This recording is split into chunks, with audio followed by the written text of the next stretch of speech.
Greetings. Here's my weekly update. As many of you know, we did celebrate Mass for the weekend, last weekend, and it seemed to be generally well received. Most people who came thought everything was well ordered and all of that, so we'll continue to do that. Obviously, please know that if you are immunocompromised or if you are still concerned about attending Mass, the bishop has dispensed with the obligation throughout the month of June. So a couple of things. We certainly want to remind you, if you haven't already pledged to our Catholic Appeal this year. I know things got crazy right around the time of that pledging with the coronavirus, but we are still about $30,000 short of our goal. And as you're aware, that if we don't meet our goal from the pledging, then ultimately it has to come out of our offertory, which, as you can imagine, has been lower this year because of people not attending Mass and not able to make their collection, their offertory work. So I encourage you to please be responsible for that. Also, we thank you for all the generosity that you've given to our Catholic Appeal. To our outreach. That the outreach ministry has said that they have been so blessed. Many of you have come forward and said, "Hey, I don't need my stimulus check, or I have this some extra food, or I'm willing to go and shop for you and do those kinds of things." So they are very blessed, and they thank you for your donations and gifts and help and all of that. And also know, please, that if you are in need of food or other assistance, our outreach ministry is open to help you every day. Please stop by there. They're in the back of our thrift store on Reed Canal Road. That would probably be a helpful way to find us. Unfortunately, our thrift store is not yet open. The diocesan guidelines have not allowed us to do that, nor is bingo or other events in the parish center. Hopefully soon those things will begin to loosen up as well, but as of this recording, those are still closed. Also, the spiritual communion prayer and the music for each Sunday liturgy will be posted on our website, and you can be able to just click on that and you'll see that, and that way you can prepare yourself for going to Mass if you're going to do so either online or as you're preparing yourself to come to Mass at the parish, because we won't be having hymnals in the pew pockets going forward. Our bulletin, of course, is also online and on our website. You can just, if you go to our parish website, it says Parish Bulletins, you click on that, and that will download a PDF of the current bulletin. You can also look at an archive of previous bulletins to get further information, more details, and the like.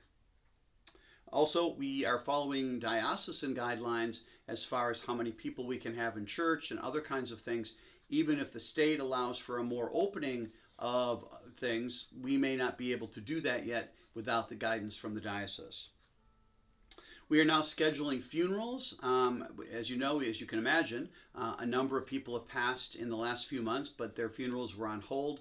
So what we were able to do is, if you click on the calendar button for the parish, you'll see funeral mass, and you can find out who that funeral mass is for. And we'll be having, again, a number of funeral masses over the next month or so to try to get caught up with those folks who have been put on hold because of the virus. Today, I'd like to, with this reflection, to kind of think a little bit about the crisis that we're going through in our country at the moment. Partially, of course, it's due to the tragic death of George Floyd and how a white police officer essentially killed a black man. But there's more than that in this country. There's a lot of angst going on, and I suspect a lot of it has to do with being holed up at home for months, about being fearful of the future, about getting sick, about not having money, about a lot of things, and this is just kind of bubbling to the surface. And so I think that's where a lot of the rioting and so forth might be stemming from, is this general angst of what are we going to do about the future. We know as Catholics that we are to honor and respect all life, and therefore it is appalling to us that any man's life be taken unnecessarily. But on the other hand, property and people's possessions and their lives are important, in that we can't condone violence and looting and rioting. Those things cause great harm as well.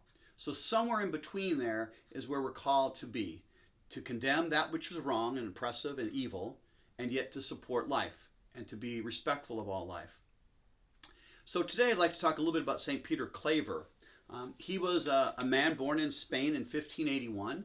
he became a Jesuit, and he was kind of struggling with what God was calling him to until he got to Cartagena in Colombia, and there he saw the slave trade first up. All the slaves that were coming from Africa, that was one of the main stops, was in Cartagena in Colombia, before sadly they would be sent off to other parts of the Spanish world at that time.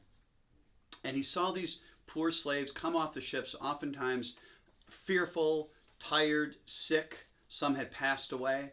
And so he made it his goal from that day forward till the day he died to minister to their needs, to provide fruit, brandy, baptism, care for the sick, bury the dead, baptize, share sacraments. And he was not well respected by even some of his Jesuit brothers who thought, why is he spending time and energy worrying about these slaves? They're soon going to be sent off to some other place. But he knew each of them were a child of God, and each of them was due the respect that you and I are entitled to.